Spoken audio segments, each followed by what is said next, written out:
TLDR, I 32F drained my savings to save my parents' house from foreclosure. But they never thanked me and excluded me from their plans. I cut contact and started living for myself, even missing family events like my brother's wedding. Aida for walking away and not forgiving them. Background: the family fixer. I'm Emily, 32, the eldest of 4 siblings in a chaotic family. Growing up, I was reliable, quiet, practical, and always cleaning up messes. My parents' house, built by my grandpa, was the heart of our family. They swore they'd only leave it in coffins, but their financial decisions were a mess: bad credit, no savings, and a habit of leaning on me when things went south. I worked 2 jobs, warehouse by day and freelance graphic design by night, saving $15, to move out of my tiny room. I sold my car, skipped vacations, and lived on frozen meals to build that nest egg. Meanwhile, my siblings had their own lives. Sarah, 35, moved out at 18. Ryan, 30, was the golden child in grad school. Mike, 27, was the spoiled youngest. And Lily, 25, was the sensitive artist. The crisis: they almost lost the house. It started on a Saturday morning 2 years ago. I was getting ready for work when Mom called early, which meant trouble. Her voice shook. Emily, the bank sent a letter. They're foreclosing on the house. I froze. Foreclosing. How she explained Dad had secretly taken a second mortgage years ago to fund a failed landscaping business with a friend. He hid the missed payments, the debt piling up until the bank started seizure proceedings. They hadn't told me when he signed the papers, when payments lapsed, or when the first notices arrived. But now, with the house on the line, they called me. I was livid but not shocked. This wasn't new. Car repossessed. Call Emily. Does Mike need rent? Emily. Lily's study abroad. Emily. Mom's dental bill. Guess who? I always stepped up silently. No questions asked. That house wasn't just a building. It was my childhood, my grandpa's legacy. I couldn't let it go. So, I drained my $15, 000 savings, took on a loan co-signing for them, and spent weeks sorting paperwork with the bank. I even found Dad a debt counselor. I didn't yell or guilt trip. I just said, let's fix it. Not one person said thank you. Mom sighed. I knew you'd handle it like it was my birthright. That night, I lay on my floor mattress. I sold my bed frame to cover bills, staring at the ceiling. Why did I keep doing this? Why was I the only one carrying the weight while everyone else coasted? Thanksgiving, the slap in the face. A few months later, things stabilized. Dad got a part-time job. Mom sold crafts. Mike found work. And Lily graduated. I thought we'd move past the crisis. Then came Thanksgiving. We were eating when the topic of inheritance came up. Mom, laughing, said, the house will probably go to Mike. He's nearby and needs stability. Lily should get the insurance money for her future kids. I sat there, fork in hand, invisible. I didn't expect a medal. I didn't even want to share, but to hear them plan their future, the future I'd saved. Without mentioning me, it was a gut punch. I stayed quiet, sipped wine, and smiled through the pain, but inside, I was done. That night, I realized that I only mattered when they needed fixing in their story. I wasn't a daughter, but a tool. The breaking point: Mike's car. The final straw came a month later. On a rainy Thursday, I'd worked double shifts and was exhausted. Peeling off wet shoes in my apartment, my phone rang. Mom, I almost didn't answer, but I did. Emily and Mike need help, she said.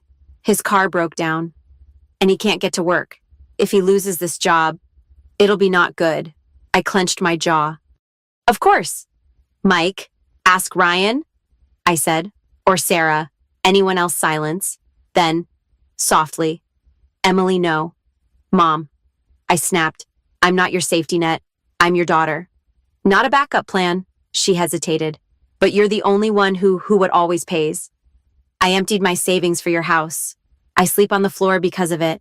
And you talk about that house like I don't exist. She went quiet.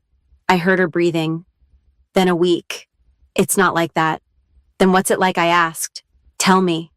Mom, what do you know about my life? She started crying, but I didn't back down. I love you, I said. Calm but firm, but I'm done. Mike can figure it out, like I figured out everything.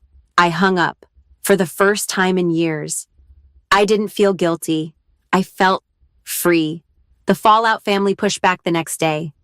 My siblings texted, Sarah, what did you say to Mom Ryan? They're old. Now's not the time to pull away. Predictably. Lily said. They messed up. But they're still family. I didn't reply. None were there when I walked 2 miles home because I couldn't afford gas. None paid my rent or saw me skip meals to cover their debts. They didn't get to lecture me. Christmas came. I didn't go home. I stayed in my apartment, decorated a dollar store tree, and ate a grilled sandwich alone. No drama, no guilt trips. Just peace.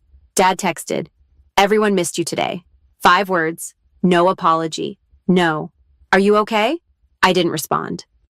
Dad's birthday. The confrontation. Sarah texted 2 months later. Dad's 65th birthday party is coming. Come. Emily, could you not make it bigger than it is? Then Ryan family's family. You'll regret not showing, Mom called, leaving a voicemail. It's Dad's 65th. He'd love to see you. We all would. No one said sorry. They just wanted the old Emily, who fixed everything and stayed quiet. I didn't want to go, but a cold, apparent anger pushed me. They thought I'd cave because I always had. So, I went. I walked into the restaurant, balloons, white tablecloths. My family already seated. They looked shocked to see me. I sat, nodded, and said nothing. Dad looked older and thinner. Mom fidgeted. Mike stared at his phone. Lily gave a weak smile. Sarah broke the silence. You okay? Depends. I said. Okay. By whose standards? She blinked. Like, money? Mental health? I'm fine enough not to pay anyone's debts this month. I shot back. The table froze. Mom winced. Mike rolled his eyes. Ryan jumped in. We're not here to fight. Then why am I here, I asked. This doesn't feel like family. It feels like a cleanup crew for your messes. Mom finally spoke, Emily. That's unfair. Unfair, I cut her off. I saved your house. I gave up my future for it. And you never asked if I was okay. Not once. Dad mumbled. No. I said louder. You've all had your say for years, my turn, Lily whispered. It's not that simple. It's simpler. I said. I'm only valid until the crisis passes. Then I'm nothing.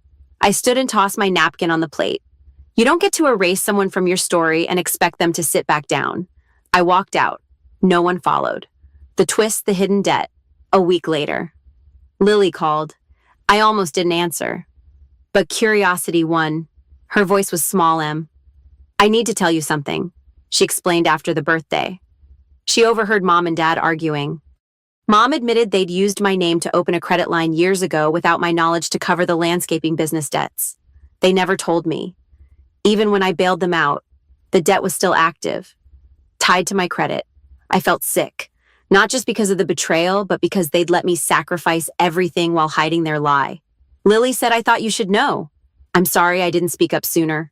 I checked my credit report. Sure enough, a $10.